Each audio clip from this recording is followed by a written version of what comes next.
Hi అండి. Welcome to Seemandhra రుచులు. నేను మీ లక్ష్మీ సుజాత. ఈరోజు మనము బీరకాయ తొక్కు అంటే పచ్చడి చేసుకోబోతున్నాము. దానికి కావాల్సిన ఇంగ్రీడియంట్స్ ఏంటో చూడండి. బీరకాయ చెక్కు. బీరకాయ ఒక సగం తీసుకున్నాను, చెక్కు తీసుకున్నాను, ధనియాలు, జీలకర్ర, ఆనియన్ ఒకటి, అలాగే ఎండుమిర్చి, ఉప్పు తీసుకున్నాను. తగినంత చింతపండు కూడా మనం నానబెట్టుకోవాలి. మళ్ళీ నేను చూపిస్తాను. ఇప్పుడు స్టవ్ మీద అయితే ఒక ప్యాన్ పెట్టేసుకోవాలండి. ప్యాన్ని బాగా హీట్ చేసుకున్న తర్వాత ఇలా జీలకర్ర, ధనియాలు వేసుకోవాలి. ఇవి కొంచెం హీట్ అవ్వనివ్వండి. వెంటనే ఎండుమిరపకాయలు వేస్తే మాడిపోతాయి. అందుకోసమని కొంచెం ఒక నిమిషం పాటు ఇలా వీటిని వేసి ఫస్ట్ వీటిని కొంచెం కలియ తిప్పాలి. ఇలా కలియ తిప్పిన తర్వాత ఎండుమిర్చిల్ని కూడా వేసేసుకోవాలండి. ఎండుమిర్చి వేసిన తర్వాత కొద్దిగా ఒక 2 స్పూన్ల మైన ఆయిల్ అయితే వేసుకోవాలి. కాసేపటి తర్వాత కొంచెం వేసుకుంటే తొందరగా వేగుతాయి, టేస్ట్ బాగుంటుంది. ఒక 2 స్పూన్లు అయితే ఆయిల్ వేస్తాను. ఇప్పుడు వీటిని గబగబా వేపుకోవాలి, మాడిపోకుండా ఫాస్ట్గా వేపుకోండి.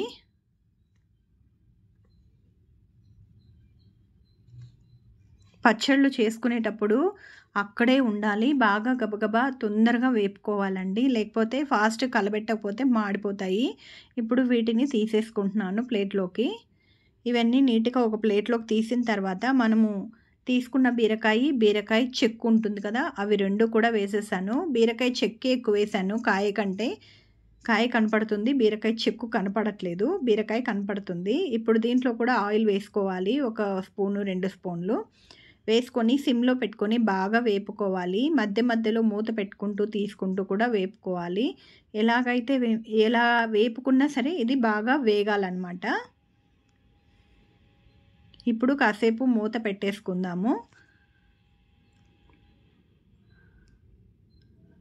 ఇలా మూత పెట్టినప్పుడు వేగుతున్నప్పుడు మళ్ళీ మధ్య మధ్యలో తీసి 2-3 సార్లు కలయి తిప్పుకుంటూ మూత పెట్టుకోండి.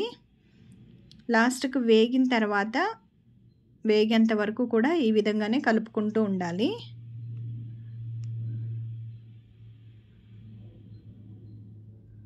ఈ చెక్కు చాలా టైం పడుతుంది వేగటానికి, ప్లస్ మాడిపోతుంది. గబగబా కలబెట్టుకోవాలి.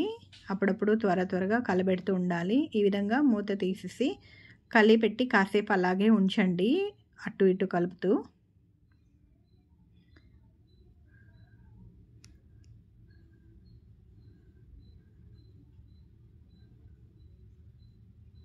ఇలా నొక్కి చూడండి, కాయ ఉడికింది, ఆ చెక్కు కూడా ఉడికింది అని అంటే మనం దీన్ని తీసేసుకోవచ్చు అన్నమాట. ఇప్పుడు మన బీరకాయ తెలిసిపోతుంది చూడండి, బాగా వేగిపోయింది. ఇది కూడా ఒక ప్లేట్లోకి తీసేసుకుందాము. ఇప్పుడు ఈ బాండిల్లోనే మనము ఆనియన్ ఒకటి వేసుకుందామండి. బాగా ఇష్టపడే వాళ్ళైతే పెద్ద ఆనియన్ వేసుకోండి, లేదంటే చిన్నది సరిపోతుంది. మళ్ళీ ఒక స్పూన్ ఆయిల్ వేసేసుకొని ఒక ఆనియన్ని యాడ్ చేసుకోవాలి, సన్నగా కట్ చేసేసుకొని.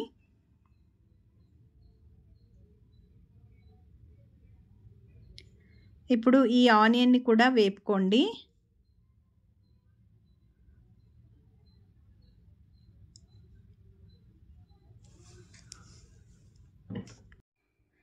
ఇలా బాగా వేపుకోవాలి ఆనియన్.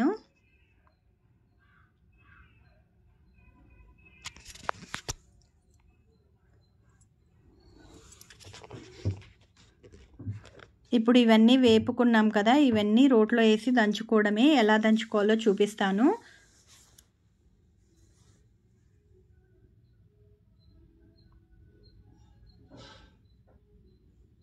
ఇప్పుడు ఫస్ట్ ధనియాలు, జీలకర్ర, ఎండుమిర్చి వేసి ఇవి కాసేపు దంచుకోవాలి.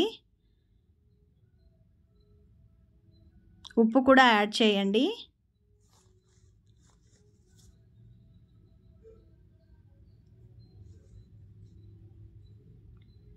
ఇలా ఒక్క ముక్క దంచేసుకోవాలండి.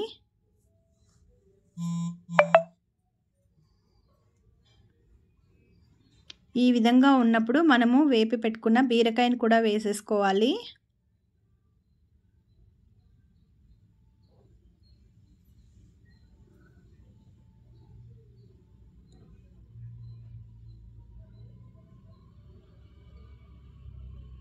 ఈ బీరకాయ కూడా కాసేపు దంచిన తర్వాత మనము చింతపండును కూడా యాడ్ చేసుకోవాలి.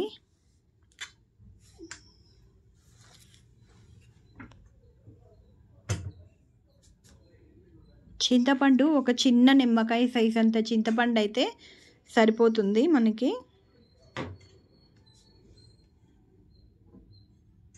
ఇప్పుడు ఇలా దంచిన తర్వాత ఇందులో కాస్త వాటర్ వేసుకొని దంచుకోండి. చింతపండు నానబెట్టిన నీళ్ళు ఉంటాయి కదా, అది వేసుకొని దంచుకోవాలి. ఈ ఆనియన్ని కూడా యాడ్ చేసేసుకుందాము. ఆనియన్ కొంచెం అటు ఇటు ఒక్క ముక్క దంచేసుకున్న తర్వాత ఆ వాటర్ని కూడా యాడ్ చేసి మనం ఇలా ఈ విధంగా కలుపుకొని దంచుకోవాలి. అంతా మిక్స్ అయ్యే విధంగా లాస్ట్లో మనం పచ్చడిని ఇలా దంచేసుకోవాలి. ఆనియన్ అనేది బాగా స్మాష్ అయిపోకూడదు, కొంచెం పచ్చగా ఉండాలి, కనపడుతూ ఉండాలి మనకి ఆనియన్. అప్పుడే మనం తింటుంటే కూడా ఆనియన్ పంటికి తగిలి చాలా టేస్టీగా ఉంటుందండి. మన పచ్చడి అయితే రెడీ అయిపోయింది. ఈ పచ్చడి అందరూ ట్రై చేయండి. ఎందుకంటే బీరకాయలో చాలా హెల్తీ బెనిఫిట్స్ ఉంటాయి. బీరకాయ అరుగుదలకి మంచిది, డైజెషన్కి మంచిది. ఇప్పుడు మనం దీన్ని ఒక బౌల్లోకి తీసేసుకుందాము.